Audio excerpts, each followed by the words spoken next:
So I'm gonna do something very different today. So today, I'm going to tell you one thing.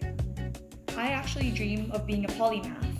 A polymath, in case you don't know, is someone who excels in a lot of different fields. So today, I'm going completely scriptless, maybe just with like some bullet points, and I'm going to be integrating international relations, chess, and psychology. And today we will be analyzing Bobby Fischer's and Donald Byrne's chess match. And I'm going to be comparing it with international relations and psychology. So I hope you enjoy this video because it's a new concept I'm trying to make. I'm trying to integrate a lot of different subjects into one coherent conclusion. So I hope you enjoy the video today. Okay, so hi, I'm back. So on my screen, we already have Donald Byrne and Bobby Fischer's match on Wii Chess, by the way. I'm going to be analyzing this. So before we start, I have my notes. I'm not gonna hide the fact that I'm using a script. Not exactly a script, but I'm using my notes. I bullet pointed some of the notes I studied. So yeah, here are my binders. I'm gonna bring it here. So, okay, what do I have in my notes? Not much. Okay, so let me tell you a little bit of the history. So honestly, the history don't matter much, but the location of this match was on New York City on 1956, Marshall's Chess Club. The vibe of the room, it was smoke-filled. It was a prestigious room full of the country's elite old guard players.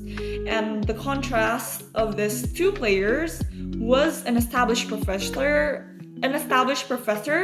which is Byrne, and a 13-year-old kid in a t-shirt, which is Fischer.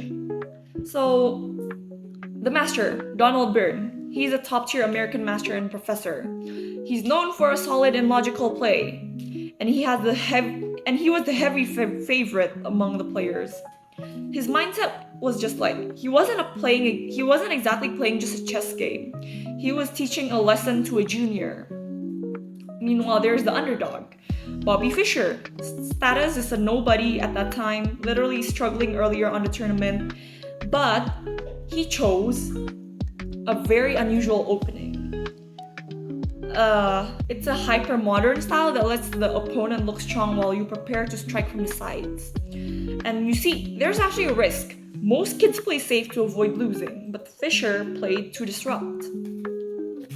Okay, so it starts with knight to f3, and then knight to f6. And you can see that they're developing. It's a Grunfeld defense, apparently, that's what it's called. But I can see, at least in a pattern, because it's a part of my repertoire, that Fischer is playing the King's Indian defense, because it's a defense that I play very often. I'm not sure about Donald Byrne's opening. It looks like the English opening, since he opened to c4 initially, but it's not really an opening I'm very familiar with. But we can see that Fischer is letting Byrne take the center. Okay, so let's link this to international relations. The strategic depth. He's baiting the hegemon into overextension. So the larger territory they hold, the thinner their resources. We can see that Fischer is letting Byrne take the center and overextend his pieces. That means weaker defense. So yeah, we'll start there. And then we can see, I'm going to skip to like the important parts. This is a very common part of the opening too. He brings out his queen very early on. And he brings out like the queen very aggressively. So imagine like moving your most visible asset, like military or nukes, to the front lines. It looks strong, but creates this like single point of failure, meaning you can fail because of that one single move. Because it's a very risky move, you know? You bring out the queen early, it's because like, let's see. In psychological terms, it's probably the overconfidence effect. So Byrne believes his rank protects his queen from a junior's calculation. He ignores the vulnerability because he feels untouchable. So maybe, hope I'm wrong, Byrne is just overconfident, so he brings his queen out early. So next move. takes and takes, keeps moving. We can see that like he's expanding his pieces to the center, and Fischer is just playing on the sides, not like making a lot of center pieces, but he's making a very solid defense. And one thing I noticed is that Byrne could actually make an opportunity to castle his king to safety, but he did not do that. Why? Like I said, maybe he's overconfident, but let's hope I'm wrong.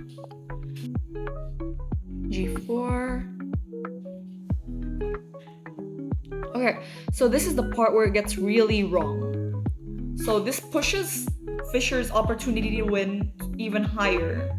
So it's just like an infrastructure neglect, It's like you're focusing on external expansion, but you forget that like you're neglecting your internal stability. A nation with no domestic safety cannot sustain a foreign war. So he's just like ignoring, look, like his safety. It was safe initially. And then he just like moves his bishop. And then like, it's just like a tiny square, but it moves, like from defense to literally offense.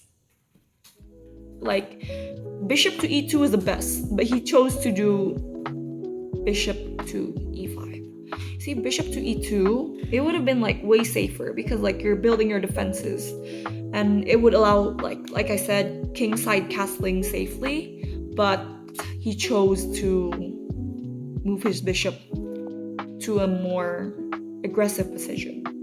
So Byrne only sees the attacking function of his pieces, not like their defensive, like necessity. It's a necessity to keep like their defenses high, but like, yeah. I don't know how he's thinking, honestly. Alright, so next move. Knight to a4. It's a disruption. So Fischer offers the knight to disrupt the queen. So he's using a non-traditional glitch to bypass traditional defenses. This is like a symmetric warfare, fighting on a plane the hegemon isn't ready for. So okay, leapfrog strategy. So it's just like this. If a certain country is preparing military, that is the opposite of economics, because when you prepare yourself for military, you keep getting money out. You keep investing in military. You need money to buy the weapons. Meanwhile, if you keep like making your economic growth, you don't focus on military typically. So imagine a country that is like a hegemon focusing on military. Meanwhile, there's like their competitors focusing on like economics. It's not like they don't have enough information, but it's the fact that they are acting on cognitive biases. It's like a cognitive dissonance, The mental pain Byrne feels when his winning logic meets a move that doesn't compute. He begins to freeze, Okay, so moving on. There isn't really any significant moves after. It's just like taking, take. And then on move 14, apparently it's quite a good move. This one too. But basically, my highlight is move 17. Check. And check, moves to a1, and then this is a very... Here's where he blunders. He takes the queen, when the best move was taking the knight. So yeah, I guess like he could have played it safe and took the knight, but because he felt like pride, probably because of his master status, so he realizes that controlling the system is better than owning the asset. He trades the GDP, the nukes for total systematic control. And you see, Fischer rejects the premise that losing the queen means losing the game. He breaks the mental model of that era, like completely.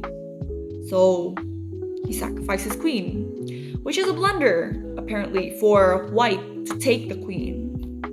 Because Byrne takes the bait. assuming that seizing an opponent's resources like an oil, land, or a queen guarantees victory.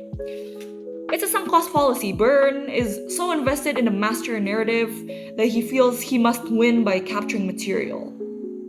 So I guess that's how it works, because like if we see on Lichess here, the best move would have been to take the knight before. Like he should have moved the queen to like c3, but like instead he did like bishop to b6. Yeah. Okay, so after that, there is like this windmill. Check. He keeps getting checked. See? Up until move 25, I believe.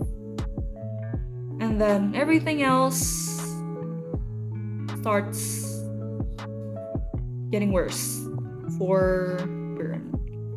Because we can see that the statistics of black winning is very high. Meanwhile, yeah, white's pieces are getting more limited. So we can see that actually a system works way better than individual piece. So yeah, checkmate. So it's like, imagine a group of small coordinate states like knights and bishops immobilizing a rogue superpower. One giant cannot beat a perfectly synced network. Okay, like if I were to like show you the that attack that was like so cool. Okay, I would like start from like move 19. He keeps getting checked. Imagine these are like countries working together. This bishop and this knight is working like together. It's like a very strong. Yeah. And then the game just continues. We can see that the pieces are working together and then gets checkmated. So here it shows that if you know how to control a system, like it's better than owning a queen, an asset. So it's like a power transition when this happens. The checkmate, the 13-year-old wins. It's a power transition from the official shift to a new world order where old rules no longer apply. It's like a Fischer era begins. It's like the final proof that the one who questions the most fundamental premises, the value of the queen, is the one who leads. That is called analytical skepticism. Sorry. That is called the analytical skepticism. Yes. So that's how it ends. Okay, so since we've reached the end of the video, I hope you enjoy the video. Frankly, I'm not really a chess master yet, but I'm like learning, and I hope that you guys can learn along with me in the video. There was a lot I didn't know, and I probably edited a lot of parts, but I'm working on it, yes. And I hope that you guys enjoyed the video.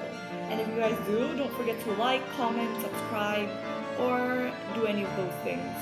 Again, I'm going scriptless, so this probably is like a different kind of video than the one you usually see in my channel, but expect to see more content like this.